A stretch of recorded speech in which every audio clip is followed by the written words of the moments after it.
en silo. C'est dans le même ministère citoyen pourrait avoir besoin.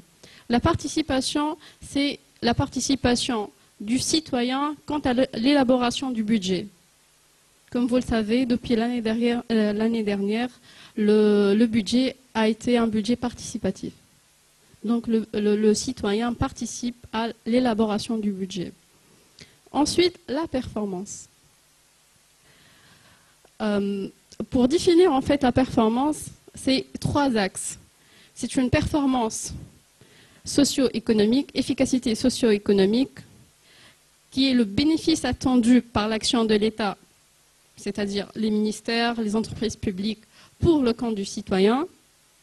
C'est aussi une qualité du service rendu, c'est l'amélioration de la qualité du service pour l'usager. Et enfin, c'est une efficience de la gestion.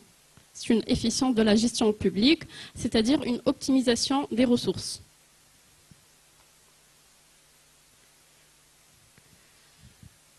Donc, avec la gestion budgétaire par objectif, on va passer d'une logique de moyens à une logique de résultats. Comment? La question, c'est comment? Voici, je vous expose la chaîne de résultats, en fait. On a les moyens, puis les activités qui nous donnent des produits. Par la suite, on a des résultats socio-économiques intermédiaires et par la suite, les résultats socio-économiques finaux ou impact. Avant, avec la gestion classique, la gestion publique classique, on se focalisait sur les moyens. C'est la recherche de l'économie.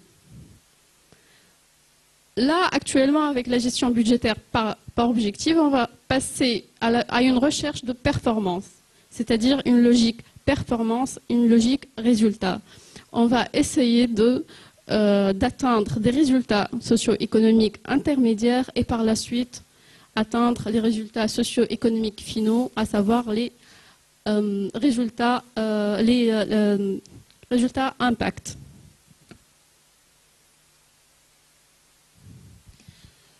Donc la gestion budgétaire par objectif est organisée en missions, programmes et sous-programmes, c'est-à-dire qu'on va organiser les ministères, une nouvelle organisation des ministères en programmes et sous-programmes qui traduisent en fait des politiques publiques. Par exemple, la mission agriculture ou bien le ministère de l'agriculture, on va avoir des programmes dans le ministère de l'agriculture qui sont les grandes politiques publiques menées dans ce ministère-là. Par exemple, eau, forêt, pêche, production agricole ou bien formation agricole. Voici l'organisation budgétaire actuelle et future publique.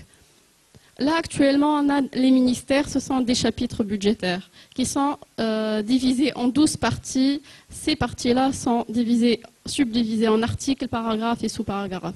C'est la classification par nature de dépenses.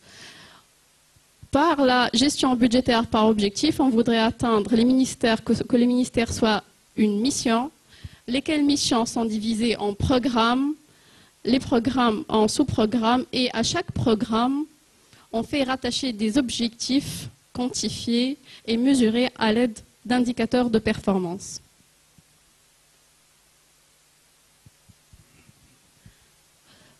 Avec cette nouvelle démarche, en fait, on va se placer dans une logique résultat, avec une vision pluriannuelle et un nouveau triptyque, à savoir objectif, résultat et indicateur de performance. Voici la schématisation de ce que je viens de dire. Je vous donne un exemple pour mieux traduire cette vision, en fait. Par exemple, dans le ministère de l'Agriculture, comme je viens de le dire, il y a plusieurs programmes. Dans le programme forêt, il y a plusieurs directions au sein du ministère de l'Agriculture qui s'occupent de la forêt, en fait. On va maintenir comme objectif, c'est la conservation des forêts et des ressources naturelles. L'indicateur qui va nous aider à mesurer l'atteinte de cet objectif-là, en fait, c'est la superficie brûlée par incendie. Et dans le document budgétaire, on va essayer de quantifier tout ça et mesurer cet indicateur pour mieux connaître la performance du ministère et du programme pour l'atteinte de cet objectif-là. Donc, comme je viens de le dire, il y a de nouveaux documents budgétaires qui vont être instaurés, à savoir les projets annuels de performance et les rapports annuels de performance, ainsi que le budget citoyen. C'est un budget qui va être orienté vers le citoyen, qui est illustré en images et plus simple et lisible pour les néophytes et ceux qui ne s'y connaissent pas en matière de loi de finances et surtout finances publiques. Concernant les deux premiers documents, en fait, le projet annuel de performance, c'est un document qui va comporter les différents programmes de chaque ministère, ainsi que la stratégie relative au programme et son cadre de performance, c'est-à-dire les indicateurs de performance et les objectifs. Et il va être annexé à la loi de finances de l'année. Par contre, le rapport annuel de performance, il va venir au mois de juin annexé à la loi de finances et dans lequel on va essayer de faire une réédition des comptes et on va évaluer le travail effectué courant l'année dernière et on va essayer de voir le niveau de performance atteint par le ministère au cours de l'année dernière. Concernant les acteurs de la performance, en fait, l'élément clé de cette réforme, c'est le responsable du programme. Donc, dans chaque ministère, on va trouver des responsables. On va nommer, bon, c'est le ministère concerné, le ministre concerné va nommer des responsables de programme qui vont avoir la mission d'élaborer la stratégie relative à chaque programme. Ils vont piloter chacun son programme et organiser le dialogue de gestion qui va être géré autour du responsable ainsi que des différents acteurs dans le programme. Et par la suite, et le point le plus important, c'est le compte rendu et l'analyse des résultats et surtout des écarts. Bon, pour conclure, en fait, je peux dire que désormais à chaque politique publique sont associés des stratégies, des objectifs, un cadre de performance qui va permettre en fait aux parlementaires et aux citoyens d'apprécier et de contrôler en fait la performance de l'action publique. Mais cette réforme en fait, c'est une réforme de longue haleine et c'est pas l'affaire du ministère des Finances ou bien l'affaire de quelques ministères. C'est une question de culture.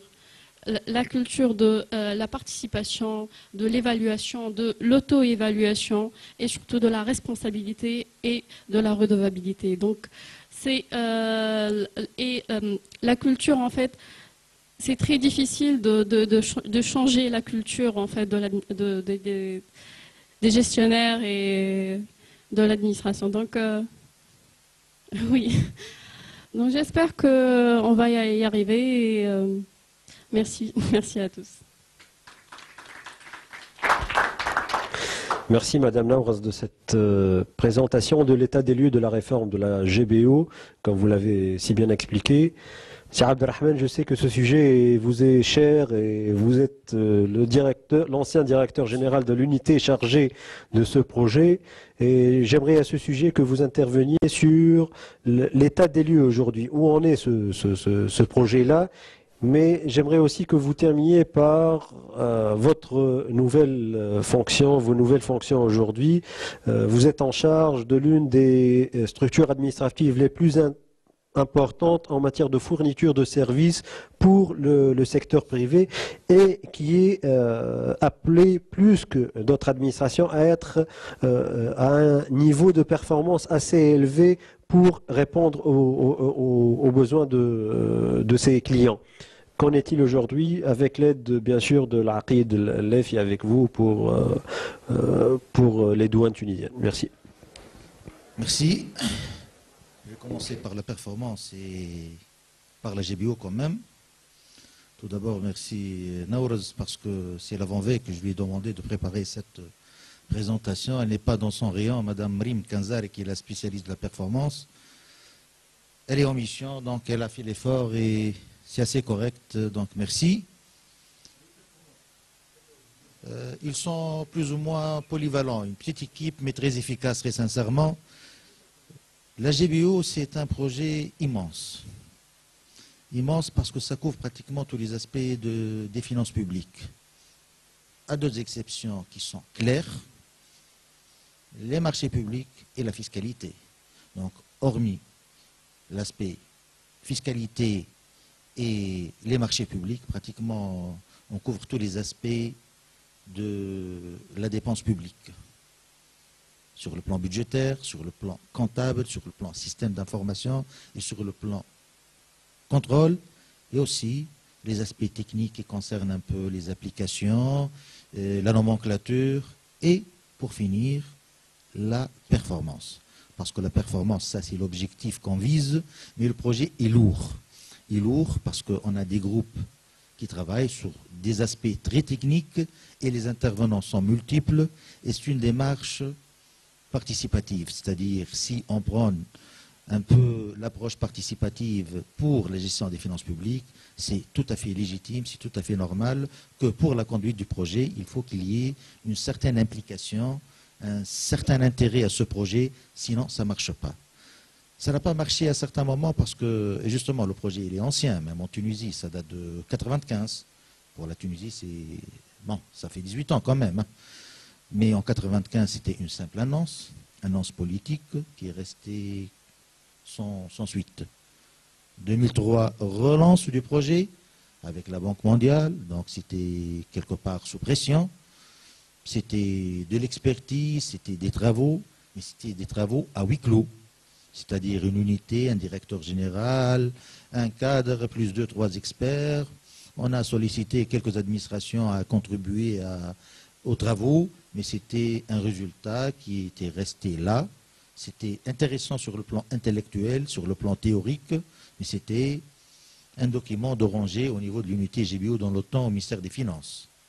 2008, rebelote et reprise du projet, avec recréation de l'unité, mais cette fois-ci, au lieu de travailler uniquement au niveau ministère des Finances, ils ont décidé dans l'OTAN de prendre 5 ministères pilotes, qu'on commence à travailler au niveau de 5 ministères.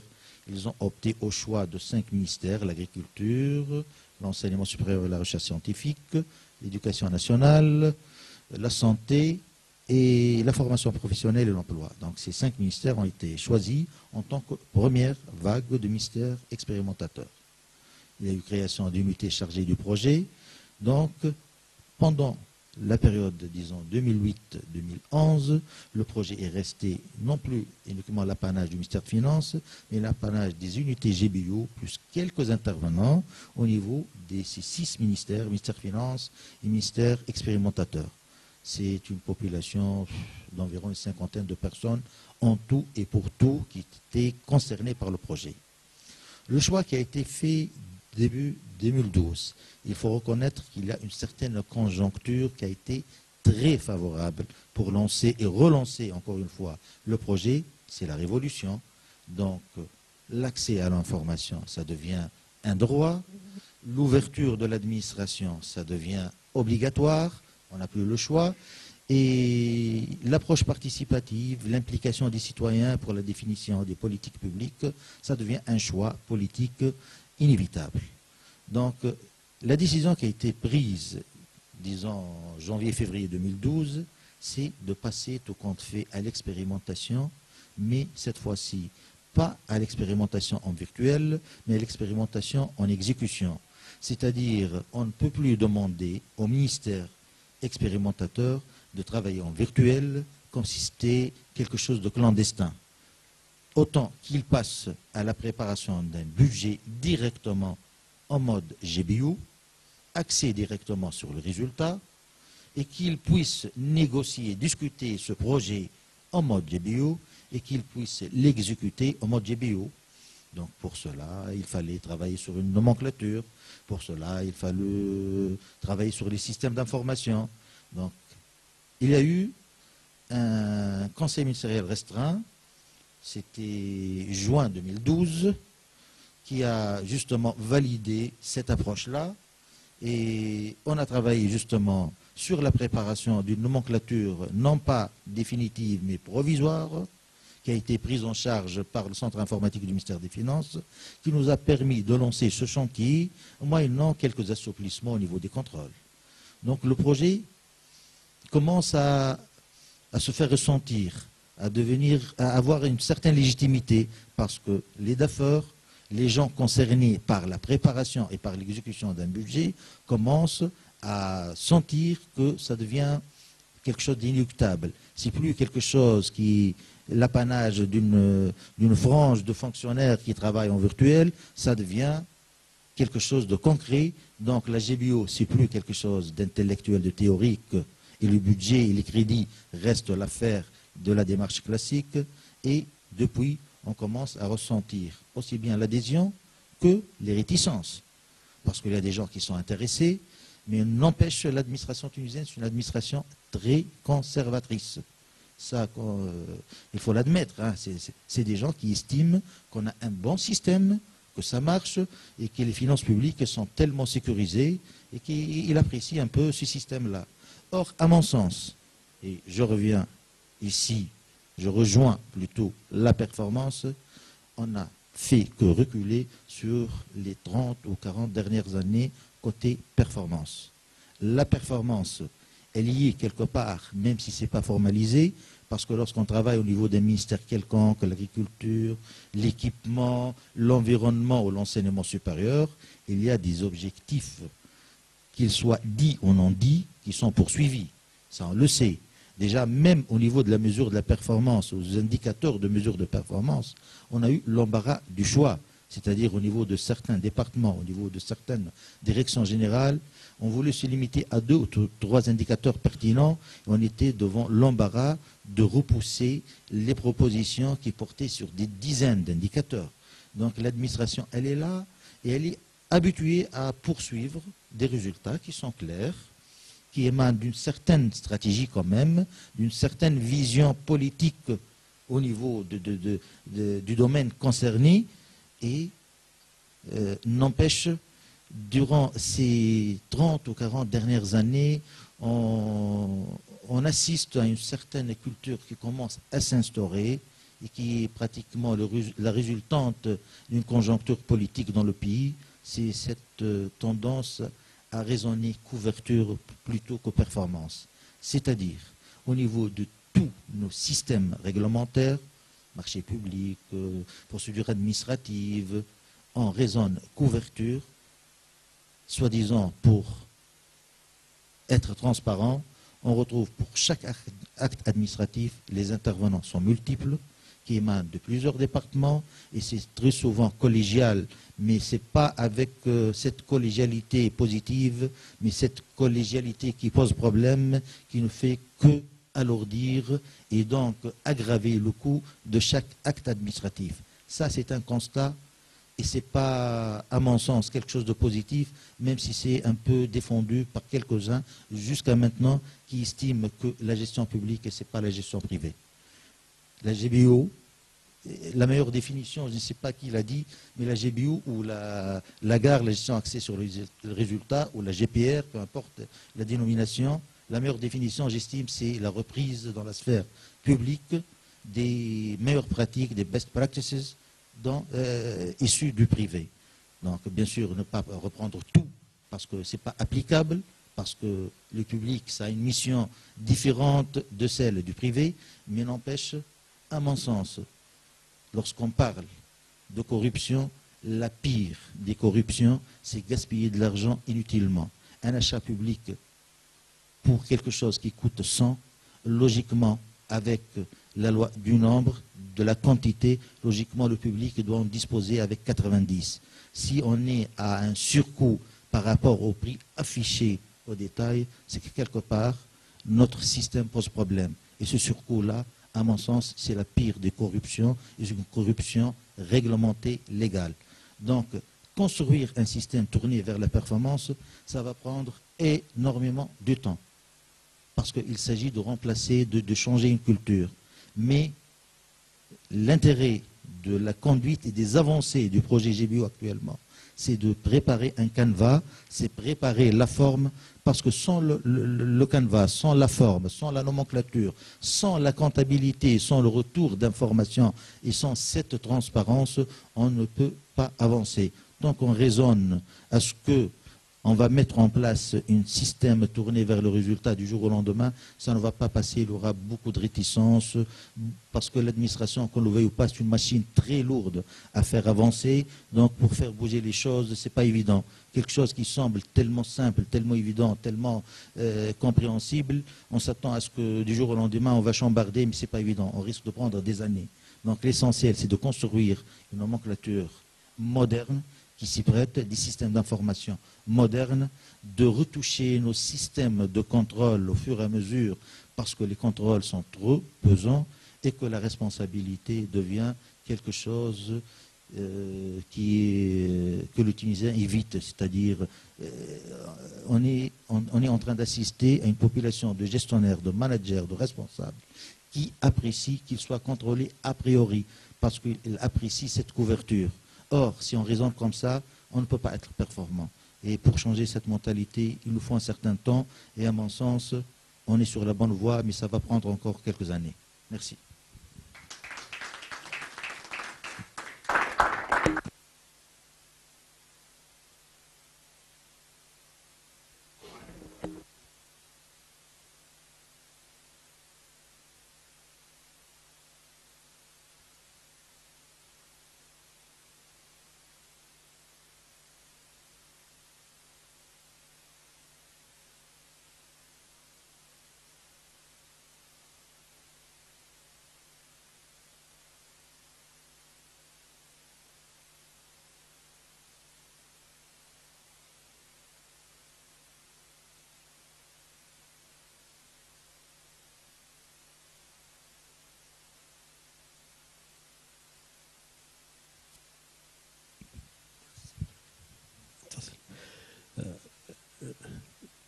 Comme j'ai dit, l'une des politiques qui sont apparues après la Révolution, et ici j'insiste sur le fait qu'on doit tirer profit de cet état d'esprit révolutionnaire pour introduire de telles notions dans le secteur public, l'administration a profité, entre autres, de cette occasion pour amener certaines réformes telles que la guillotine réglementaire. On va tout à l'heure, lors de la séance plénière de clôture, avoir connaissance d'autres réformes dont l'État s'est engagé essentiellement auprès des bailleurs de fonds qui ont imposé ces réformes, entre parenthèses, pour amener, entre autres, un système de performance et d'imposer un système de performance nécessaire pour l'administration en général.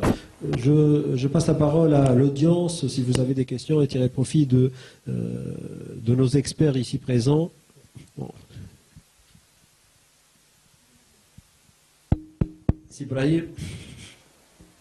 Merci. Je m'adresse à Madame Anissa. Merci à tous, mais je m'adresse à Madame Anissa et je vous félicite tout d'abord. Brahim Aqoubi, je suis contrôleur des services publics au sein de la présidence du gouvernement.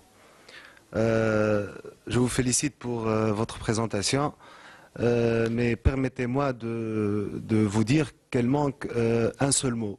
Lorsqu'on parle de la gestion axée sur le résultat, on parle d'un tripode qui est objectif, résultat et moyen.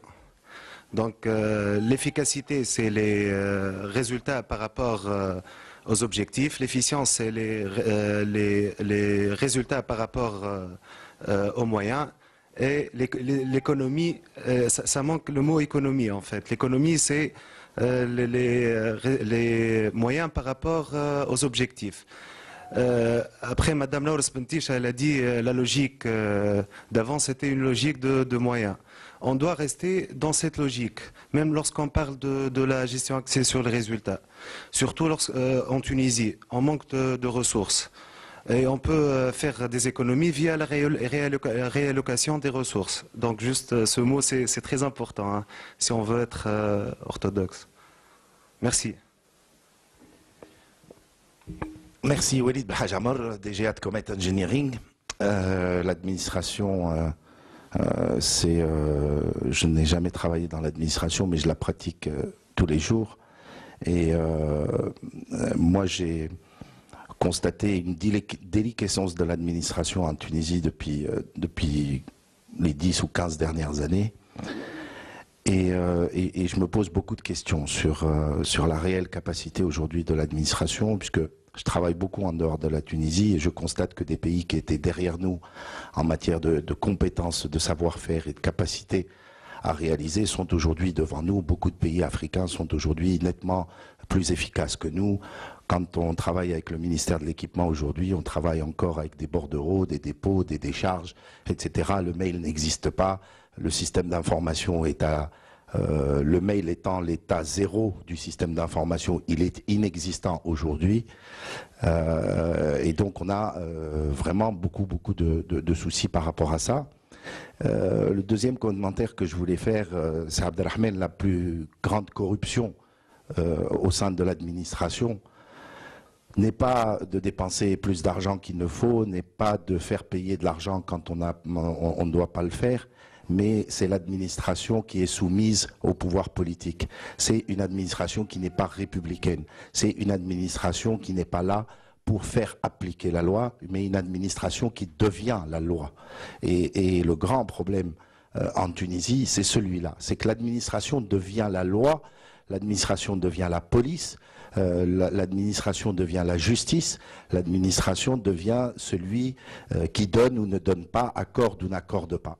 Et ça, le changer, je ne suis pas persuadé que ce système de gestion va changer ces mentalités, parce que c'est la séparation à un moment donné entre l'administration et le politique qui est garante de cette transformation. Aux États-Unis, le président de la République, le Parlement, le Congrès n'ont pas la possibilité de changer tous les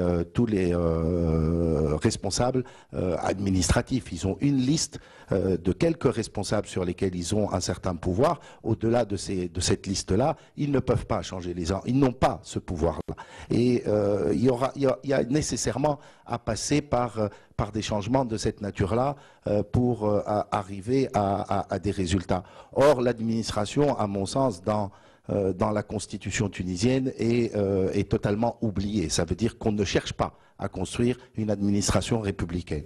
Alors, j'ai une question quelque chose m'a surpris dans votre présentation. Vous avez dit que seuls les marchés publics étaient exclus de cette GBO. Je me pose des questions parce que si on accepte les frais de fonctionnement de l'État, la majorité des dépenses de l'État se font à travers des marchés publics. Or, quand on constate en fin d'année qu'on a un taux de réalisation des investissements qui est au mieux entre 30 et 40%, on se pose quand même beaucoup de questions sur la performance en matière de marchés publics. Et les marchés publics, on peut les concevoir comme étant l'investissement d'infrastructures pour améliorer les conditions de vie des citoyens, etc. C'est une vision qui peut être réelle.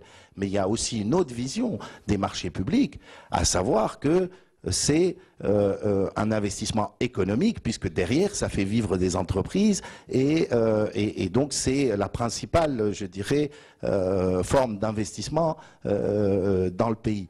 Donc si les marchés publics ne sont pas concernés par la performance, on se demande quel est finalement le résultat attendu par ce programme-là ou par cette réforme-là. Finalement, si on n'a pas de performance au niveau de l'investissement public à travers les marchés publics, on ne réglera pas le problème de la corruption, on ne réglera pas le problème de l'équité entre les entreprises, on ne réglera pas le problème de la capacité d'absorption de l'administration, c'est-à-dire sa capacité à réaliser de plus en plus d'investissements et à faire tourner l'économie. Donc comment vous pouvez imaginer cette dichotomie-là ?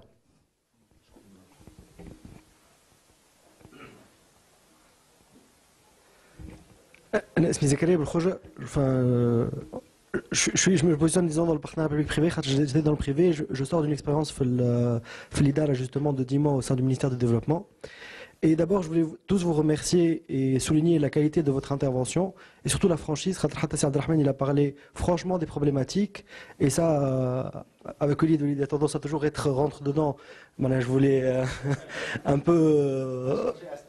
Là, je sais bien, Walid, j'ai l'habitude. Donc voilà, mais c'est quelqu'un de bien, Rao. Il est juste un peu. Mais Saad Abdelrahman, c'est des problématiques. J'étais dans le privé et le point, le petit commentaire tout petit, parce que je posais une question quand même, c'est que on dirait que vous justifiez comme si l'administration était malade. Mais dans ce pays, tout le monde était malade, le secteur privé et l'administration. Et aujourd'hui, on va tous se soigner ensemble. L'administration fait les germes sur lesquels on va construire, le privé fait les germes, mais on va tous se soigner. Le bon et le mauvais, ça marche pas. On était tous plus ou moins mauvais, on va se soigner, Inch'Allah. Et basé sur ça,